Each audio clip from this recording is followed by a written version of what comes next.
Hey, welcome into another episode of Halos in the Infield. Get to know your Angels history player profile.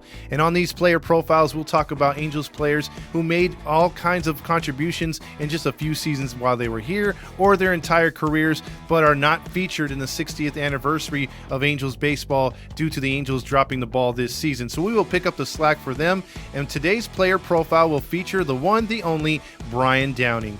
Brian Downing, a local kid who was born in Los Angeles, California on October 9th, 1950, would later move to Cypress, California, just south of Los Angeles and close to Anaheim. It's here where he found the love of baseball and began to play hardcore and had dreams and aspirations of making it to the major leagues.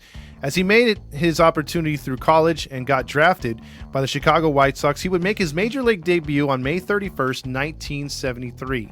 In 1973, he made his major league debut for the Chicago White Sox, and a lot of hype under a 22-year-old kid who was trying to make it big with the Chicago White Sox as a catcher/outfielder. As he came up, he only hit 2 home runs and 4 RBIs with a 178 average in 34 games. His next season would be his best season with the Chicago White Sox in 1974, when he had 10 home runs and 39 RBIs and a 225 average. Not his best average, but is exactly his best numbers.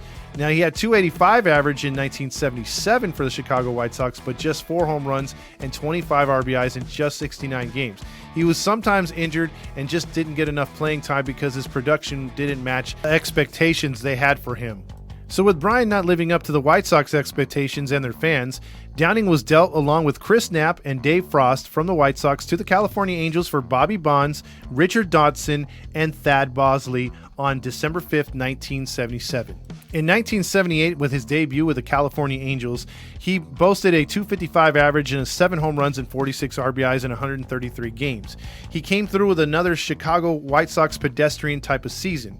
Now, after the 78 season, Brian decided to bulk up, and he did it the right way, non-steroids. This was not a steroid era, at least at this time for baseball in general. It wasn't a problem, but he bulked up the right way and put on a considerable amount of muscle going into the 1979 season. Now, in the 1979 season, which was weird for his career, this was the only year that Brian would make an all-star appearance. In this season, he played 148 games, had 596 at-bats, hit 12 home runs and 75 RBIs, including being walked 77 times with a batting average of 326 and an on-base percentage of 418 and a slugging of 464. He did really good at that season, and also the Angels were in the postseason that year, if you remember, in 1979. 1980 and 1981 did not follow the pace of 79, unfortunately, for Brian Downing. He was injured for most of those seasons, only playing 30 games in 1980 and 93 games in 1981. In 1982, when the Angels made another appearance against the Milwaukee Brewers in the postseason, he had another breakout season, actually his first real big breakout season. At the age of 31, in 700 plate appearances, he had over 175 hits, 28 home runs, 84 RBIs, 86 walks, a batting average of 281. Unfortunately, we know how the season played out after that in the postseason, blowing that lead, but he was instrumental in helping them get to the postseason and making that huge run. In 1983, he had another good season. He had 19 homers and 53 RBIs. 1984, he had his best season up to date with 23 home runs, 91 RBIs, and a 275 average. Also in 1985, he followed that up with 20 home runs, 85 RBIs. And at the age of 35 with the Angels, he was 20 home runs, 95 RBIs in the 1986 season. Again, another big, deep postseason run and an unfortunate ending to that season, as we'll get into baseball history and the Angels later on, the Gene Mauch story, as we'll dive into that one. But to go along with Brian Downing, again, in 87, he had another good season, as the Angels did not, though.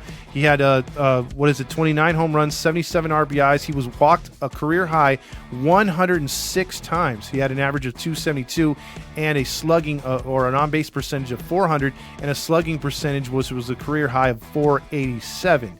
Now, at the age of 37 in 88, he came back with 25 home runs, 64 RBIs. That would be his last big productive season.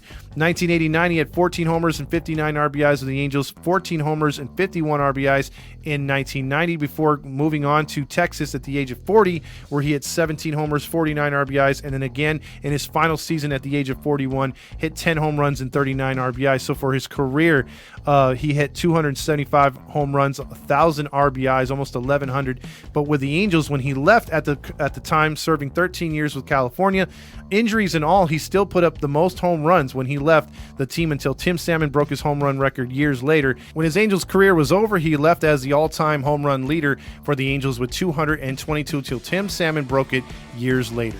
August 27, 2009, Chuck Finley, his former teammate, and himself were inducted into the Angels Hall of Fame. Now I'll leave you with this very funny clip of Brian Downing fouling the ball off into a cameraman's private. This has been another Halos in the Infield Get to Know Your Angels History Player Profile.